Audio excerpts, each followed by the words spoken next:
La Ciudad de México será, por la dedicación y voluntad de todos nosotros, la ciudad de todos y para todos. El priismo ha dado muestra de alzar clara y firme la voz de su democracia. Uno que se llama federalismo. Paciencia, prudencia, verbal contingencia. La voz más importante es la de ustedes. Todo lo que venga a fortalecer. Creemos en la persona. Juntos, hagamos historia. Este 2 de junio México vivirá su elección más grande en la historia. Y hoy nuestro país se ve así. Antes de 1989 el país se pintaba de un solo color. Todos los estados eran gobernados por el PRI. Aunque las cosas empezaron a cambiar en 1989. En Baja California ocurrió la primera alternancia. El PAN le quitó la gubernatura del estado al PRI. En 1992 lo mismo ocurrió en Chihuahua. El PAN le ganó al PRI. A partir de entonces, las alternancias, o sea, los cambios de partido en el poder, comenzaron a ocurrir prácticamente en todo el país. Este 2024, 9 estados renuevan gubernatura y los colores podrían cambiar otra vez. Veamos el caso de la Ciudad de México. Desde 1928, casi a la par del nacimiento del PNR, hoy PRI, la capital era encabezada por el jefe de departamento del Distrito Federal, un regente. El presidente es quien elegía quién sería a cargo del departamento del Distrito Federal. El primero de ellos, José Manuel Puig Casaubonc. Los regentes duraban en sus cargos unos pocos años, entre 4 y 6, pero quien fue un punto de quiebre para la capital fue Ernesto P. Uruchur, el regente de hierro. En sus 14 años de gobierno, el DF vivió su época modernizadora. El viaducto, mercados, bosques y algunos museos. Este personaje logró un gran ordenamiento en la ciudad y sin duda que mejoró la calidad de vida de los capitalinos. Pero también se vivieron los años de la censura, de las restricciones y de la decencia.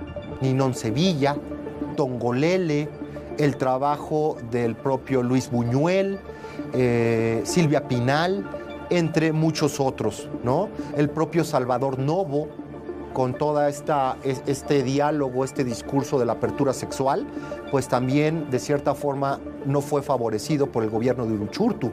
La figura del regente continuó aún después de sus 14 años en el poder, pero todo cambió en 1997.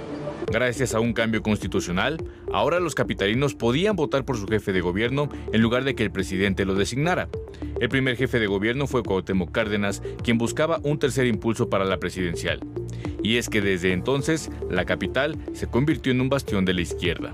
En el 97, Cárdenas arrasó con todos los 40 distritos locales, dándole no solo la victoria con el 48.09% de los votos, el doble de su contrincante más cercano, sino que además colocó a 38 de 66 diputados locales para la primera legislatura de la Asamblea Legislativa del Distrito Federal. La ola izquierdista encabezada por el PRD se mantuvo en el poder 3 años después. El 2 de julio del año 2000, los capitalinos pudieron elegir por primera ocasión a sus jefes delegacionales, 16 en total. De estas 16 delegaciones, el PRD ganó 10, el PAN 6 y el PRI ni sus luces. Las cosas se mantuvieron más o menos igual con el paso de los años, y es que cada 3 años, los capitalinos tenían que votar de nueva cuenta por los jefes delegacionales. En cuanto a la jefatura de gobierno, la tendencia fue la misma. Andrés Manuel López Obrador llegó en el 2000. Marcelo Ebrard en el 2006 y Miguel Ángel Mancera en el 2012. Sin embargo, en 2015 empezó a cocinarse un cambio. De las 14 delegaciones que tenía en su poder el PRD en 2012, perdió una ante el PAN, 2 ante el PRI y 5 ante un nuevo partido, Morena. Ya hablamos de un cambio porque entre las filas de Morena empezaron a desfilar varios experredistas. La caída del PRD y el ascenso de Morena como nueva fortaleza en la capital fue evidente y se consolidó en 2018, no solo porque Morena pasó a gobernar 11 alcaldías, sino que además obtuvo la jefatura de gobierno de la Ciudad de México. En el 2018, 5.3 millones de habitantes votaron en las elecciones locales, un 70.7% de participación, pero se elegía jefatura de gobierno. En 2015, la elección de alcaldías atrajo el voto de 3.1 millones de personas. En el 2021, fueron 4 millones y la ciudad quedó dividida. La irrupción de Morena ha sido más que evidente en la Ciudad de México, pero en 2018 no solamente llegó a gobernar la capital, sino que 3 estados más, y uno de ellos fue Veracruz. Veracruz, al igual que México, vivieron años de inestabilidad y un sinfín de nombres pasaron por la gubernatura. Van a ser importantes tres figuras. Cándido Aguilar, que es el yerno del presidente Venustiano Carranza, Heriberto Jara Corona y Adalberto Tejeda. Ellos tres van a controlar la vida política hasta 1936. Adalberto Tejeda estuvo al frente en 2 periodos, apoyó a las comunidades rurales y estuvo en contra del clero. Además, fue un personaje cercano a Plutarco Elías Calles, fundador del Partido Nacional Revolucionario. Sí, el partido que eventualmente se convirtió en el PRI y el mismo que llevó a 2 gobernadores de Veracruz a la silla presidencial. Ya como es la historia de México. En 1936, Manlio Fabio Altamirano Flores era el gobernador electo de Veracruz.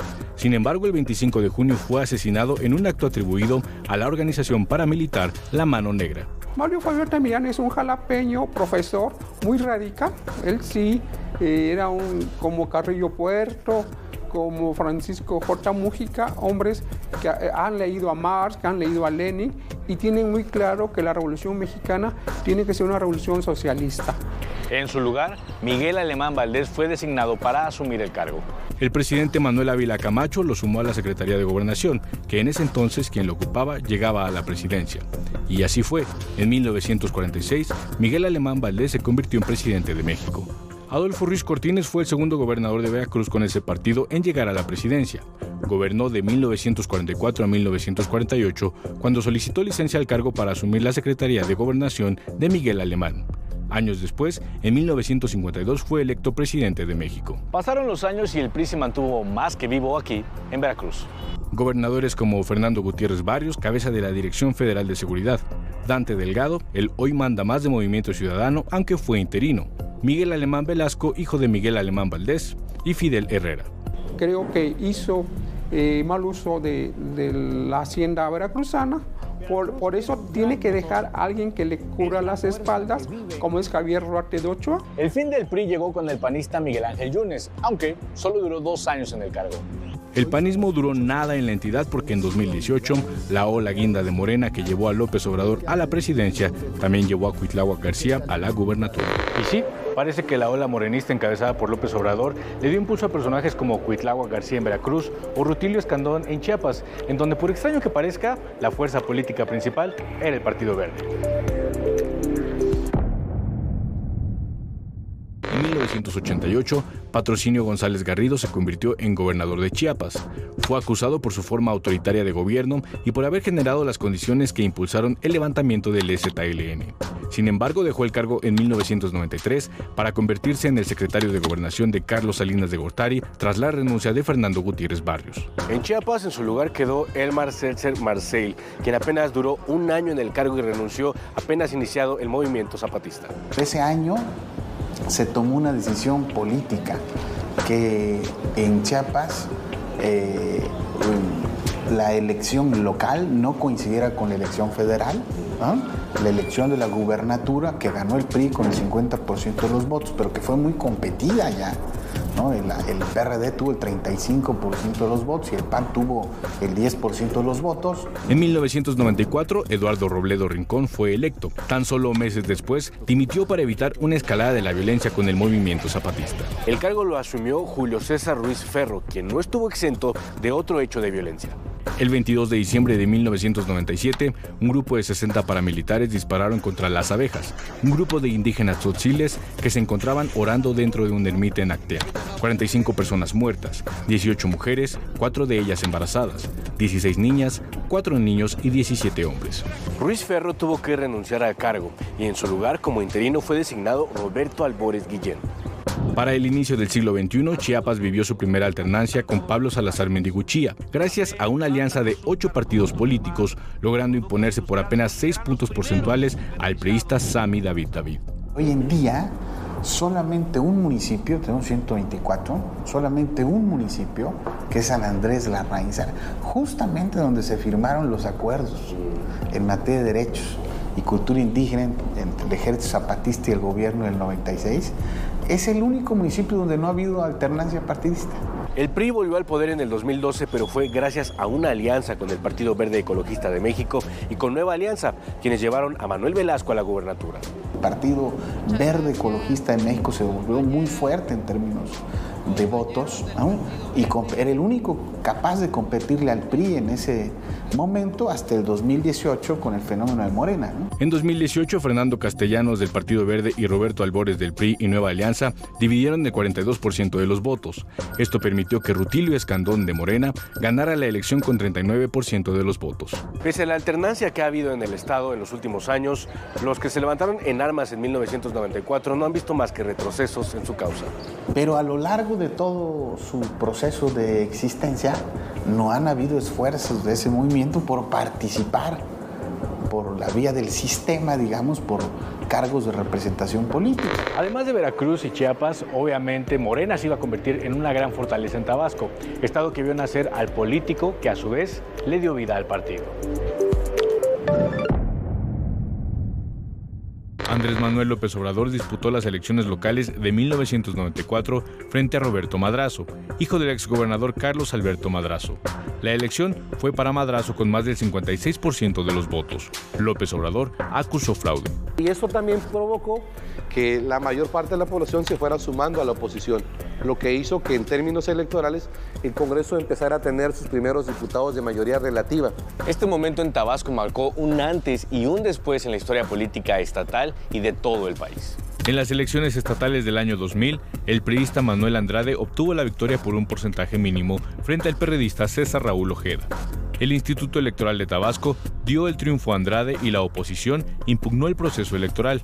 2 días antes del fin del mandato gubernamental de Roberto Madrazo, el 29 de diciembre, el Tribunal Electoral anuló la elección y provocó un caos político en la entidad. Anula porque se demostró que el gobierno del Estado había metido las manos en ese proceso electoral. Fue un caos porque no había gobernador electo y Madrazo iba de salida. Enrique Priego rindió protesta como gobernador interino la madrugada del 31 de diciembre, pero hasta ese momento seguía habiendo gobernador, Roberto Madrazo. Por ello, el PRD impugnó la designación de Priego, argumentando que no había falta de gobernador. La nueva legislatura arrancó funciones entrado el 1 de enero del 2001 y designó a Adán Augusto López, entonces secretario general del PRI de Tabasco, como gobernador interino. De nueva cuenta, Tabasco tenía 2 gobernadores. 10 días después, Enrique Priego fue reconocido como gobernador interino. 8 meses más tarde se llevaron a cabo elecciones extraordinarias para gobernador y de nueva cuenta, Manuel Andrade ganó con más del 50% de los votos. El PRD nunca dejó de ser competitivo, o sea, aun cuando en el 2000 perdió la elección extraordinaria, sus votos siguieron subiendo. Esta elección tambaleó al PRI, el cual terminó por hundirse con Andrés Granier. En 2013 fue detenido por presunta comisión de delitos de operaciones con recursos de procedencia ilícita y defraudación fiscal. En 2018 fue condenado a 11 años de prisión y en 2019 fue puesto en prisión domiciliaria. Sin embargo, ese mismo año fue absuelto. La alternancia llegó por fin, en 2012, con el PRD. El expriista Arturo Núñez llegó a ponerle fin al priismo en Tabasco. El hundimiento del PRI también se trasladó al Congreso, pasando de tener 19 diputados locales en 2010 a 4 en 2021. Decidió gobernar con la mayoría de sus amigos y excluyó a la mayor parte de la base perredista, opositora. Eso provocó que la oposición siguiera siendo oposición ante un gobierno de alternancia y de oposición. Morena se convirtió en la primera fuerza política de la entidad con la llegada al gobierno de Adán Augusto López, quien abandonó el cargo casi a la mitad del periodo para asumir la Secretaría de Gobernación del presidente López Obrador. Su lugar fue ocupado por Carlos Merino. Lo que hay es una nueva generación, pero de jóvenes que desconocen el tema de la política. En ese contexto hoy en Tabasco no hay una élite política fuerte que nos permita en el corto plazo plantear que vamos a tener gente con mucha experiencia dentro de las instituciones.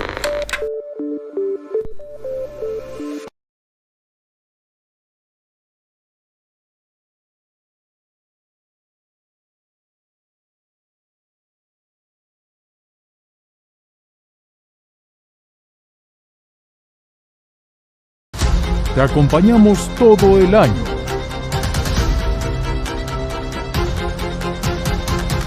Mantente bien informado a lo largo del día. En tus espacios favoritos. Somos tu central de noticias de confianza.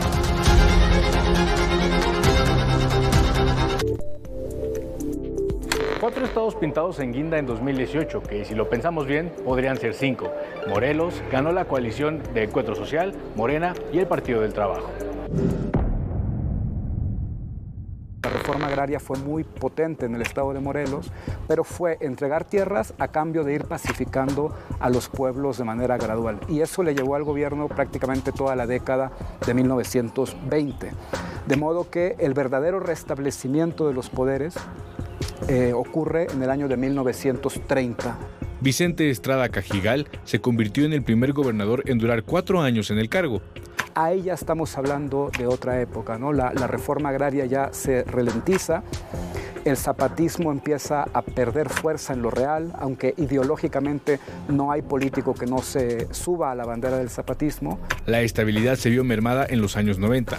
Jorge Carrillo Olea, primer director del Centro Nacional de Inteligencia y Seguridad Nacional, el CISEN, se convirtió en el gobernador número 61 del estado y lo hizo por un amplio margen, 67.28% de los votos, más del triple que su competidor más cercano. Pero en 1998, Carrillo pidió licencia al cargo al enfrentar un juicio político que lo inhabilitó para desempeñar cargos públicos durante 12 años.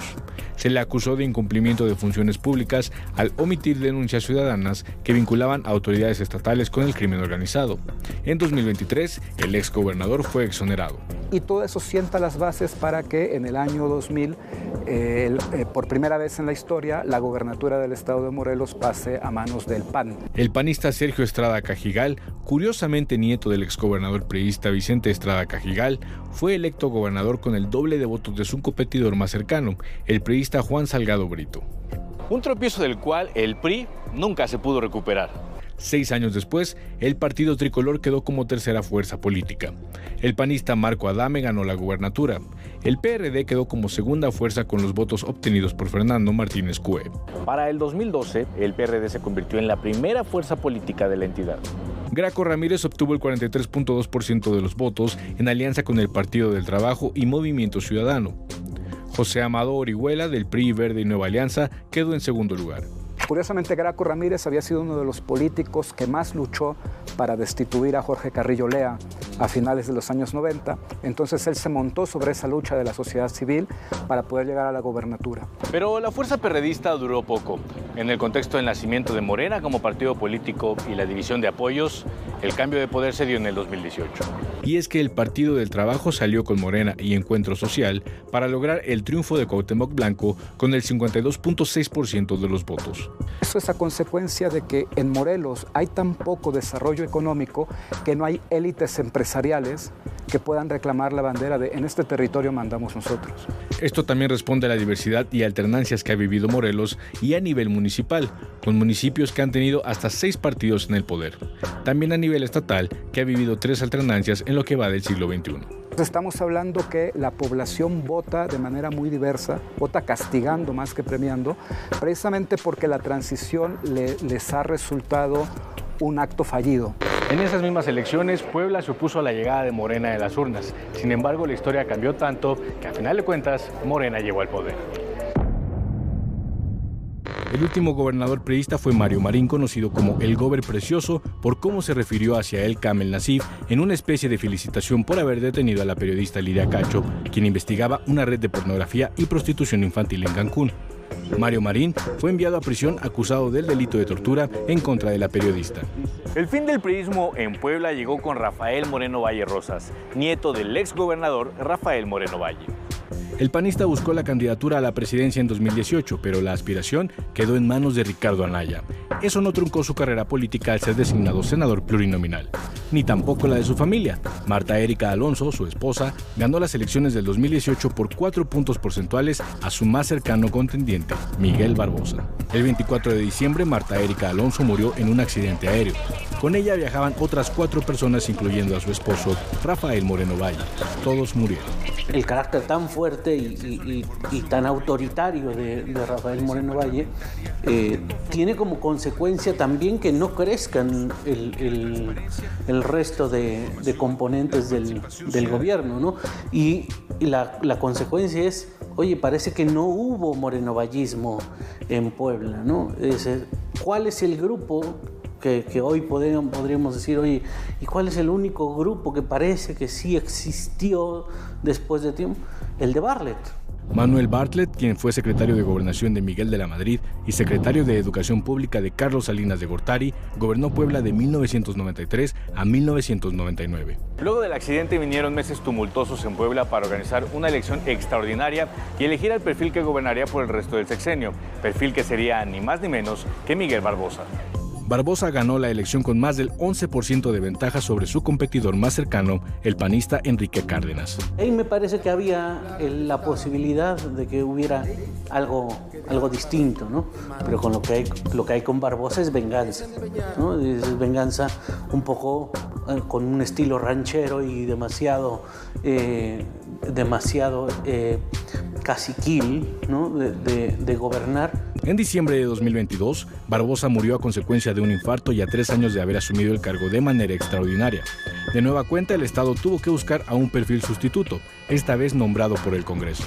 Con ello, 6 personas estuvieron al frente del Poder Ejecutivo en la entidad en un solo sexenio: 2 gobernadores constitucionales, 1 interino, 1 sustituto y 2 encargados de despacho. Estamos en un proceso en el que el gobernador es débil. Ese es el punto. Y entonces cuando el gobernador es débil y cuando no ha habido proyecto durante los últimos 8 años, lo que tenemos es que es un Estado que va un poco a la deriva y quien ha ganado terreno claramente es el crimen organizado. De las 9 entidades en donde se renuevan las gubernaturas, 3 permanecen en manos de la oposición y se caracterizan porque nunca le han dado entrada a la llamada izquierda, ni al PRD ni a Morena. El ejemplo perfecto de ello es Guanajuato, en donde el PAN ha gobernado por más de 30 años. En 1991, las elecciones estatales en Guanajuato enfrentaban al priista Ramón Aguirre, al panista Vicente Fox y al perredista Porfirio Muñoz Ledo. Aguirre ganó la elección en medio de acusaciones de fraude electoral. Las protestas de Fox y los panistas elevaron las tensiones y Ramón Aguirre se vio obligado a no tomar posesión al cargo. El Congreso Estatal designó entonces al alcalde de León, Carlos Medina Plasencia, como gobernador interino. De esta forma, el PAN llegó al poder en Guanajuato para retenerlo por más de 30 años. Y es que Guanajuato es el bastión panista. De aquí salió el primer presidente de oposición, de la alternancia. En 1995, Vicente Fox se lanzó para la gubernatura de Guanajuato. Ganó por un amplio margen al priista Ignacio Vázquez Torres. Con esta fortaleza y desde el bastión, Vicente Fox fue lanzado a buscar la presidencia de la República. El guanajuatense ganó la elección con el 42.5% de los votos, dándole así la primera alternancia presidencial al país en 70 años. El priista Francisco Labastida obtuvo el 36% de los votos y el perredista Cuauhtémoc Cárdenas 16.6%. Pero volvamos a Guanajuato. El panismo ha resistido a la alternancia en la entidad durante más de 30 años, al menos a nivel gobernadores, pero a nivel municipal, la historia es otra. No hay municipio que no haya tenido alternancia, incluso León, sí. Todos han tenido al menos una alternancia. Hemos tenido municipios que han tenido 9 alternancias, o sea, 9 partidos diferentes que han llegado a gobernar al municipio. Así de extrema es esa movilidad. Entonces, realmente la riqueza política se da a nivel de los municipios. Contrario a Guanajuato, en Yucatán la alternancia municipal no ha sido tan alta, al menos no en cuanto al número de partidos. La gran mayoría de los 106 ayuntamientos han saltado entre el PRI y el PAN para sus presidencias municipales, y el mismo escenario se ha repetido a nivel gobernatura.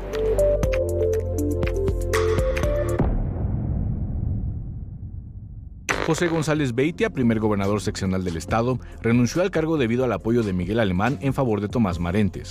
Marentes asumió el gobierno en 1952, pero a los 16 meses renunció en medio de un ambiente de ingobernabilidad, problemas económicos y presiones del presidente Adolfo Ruiz Cortines por favorecer a Víctor Mena Palomo, quien terminaría el sexenio estatal. En 1982, el militar Graciliano Alpuche Pinzón fue electo pero renunció por la ingobernabilidad que generaba su inexperiencia. Víctor Manzanilla Schaffer renunció al cargo tras recibir presiones desde la capital por el reconocimiento del triunfo de la panista Ana Rosa Payán a la alcaldía de Mérida en 1990. La historia se repitió 3 años después con Dulce María Sauri, gobernadora interina y primera en ejercer el cargo, quien renunció tras reconocer el triunfo del panista Luis Correa Mena. La alternancia en la gubernatura no llegaría sino hasta el 2001 con el panista Patricio Patrón Laviado. El PRI y el PAN son los únicos partidos que han gobernado Yucatán desde el nacimiento del PNR. Luego de la Viada, el PRI volvió con Ivonne Ortega, primera mujer electa y segunda en ejercer el cargo, y con Rolando Zapata. Sin embargo, el PAN volvió en 2018 con Mauricio Vila. Yucatán vive históricamente un bipartidismo y lo único que se hizo con la degradación absoluta por parte de sus líderes del revolucionario institucional es bajar al revolucionario institucional y subir Morena. Y finalmente está Jalisco, el curioso caso de Movimiento Ciudadano en el poder, mismo que solo ha sido replicado en Nuevo León. El 22 de abril de 1992, una serie de explosiones por gasolina en la alcantarilla de Guadalajara provocaron la muerte de 212 personas y por lo menos 1,800 más resultaron heridas. La sociedad civil presionó la salida del entonces gobernador, el priista Guillermo Cosío Vidaurre. En su lugar fue designado Carlos Rivera Aceves, quien vivió el asesinato del cardenal Juan Jesús Posadas Ocampo en el estacionamiento del Aeropuerto Internacional de Guadalajara en mayo de 1993. La negligencia y la violencia orillaron a los jaliscienses a cerrarle las puertas al PRI y abrirlas al Partido Acción Nacional. En 1995, Alberto Cárdenas Jiménez obtuvo el triunfo con más del 50% de los votos. En 2001, Francisco Javier Ramírez Acuña ganó por apenas el 2% de los votos. Renunció al cargo en 2006 para asumir la Secretaría de Gobernación del presidente Felipe Calderón. En su lugar fue designado Gerardo Octavio Solís. Ese mismo año se llevaron a cabo elecciones estatales en las que Emilio González Márquez resultó ganador. Ha habido una lucha entre lo laico y lo privado empresarial, porque eso creo que ha también determinado mucho el poder de los gobernadores que llegan. Sus relaciones con quien controla la Universidad de Guadalajara, con quien controla municipios del sur, municipios de los Altos, es ahí donde está el capital político de los partidos. En esas elecciones, el PAN cayó al tercer lugar en preferencias electorales. En segundo lugar se ubicó Enrique Alfaro, quien contendía por primera ocasión a la gubernatura. El ganador fue el priista Aristóteles Sandoval. El regreso del priismo duró muy poco. La madrugada del 18 de diciembre de 2020, Aristóteles Sandoval fue asesinado en un bar de Puerto Vallarta. El homicidio se atribuyó al cártel Jalisco Nueva Generación. Este aumento de violencia orilló a los jaliscienses a buscar una opción distinta al PRI y al PAN. La única opción con esa fuerza era Movimiento Ciudadano. Para el 2010, Movimiento Ciudadano no contaba con ningún legislador en el Congreso local. Fue hasta el 2012 cuando obtuvo sus primeros 5 diputados, 1 por elección y 4 plurinominales. 9 años después, en 2021, obtendría 16 de 38 diputados locales, todos electos de manera directa. A nivel municipal también se mostró la fortaleza del partido. En 2015 obtuvo en solitario 24 de los 125 municipios. Para 2021 eran 48. En su segunda candidatura, Enrique Alfaro ganó las elecciones con el 39% de los votos, además de 16 curules en el Congreso y 48 ayuntamientos para el Partido Naranja. Hoy México luce así. Azul, rojo, naranja, verde, pero también luce con 21 estados pintados en guinda que bien podrían ser 22. Veremos si este 2024 el mapa avanza hacia un solo color o la paleta de colores de la oposición se amplía.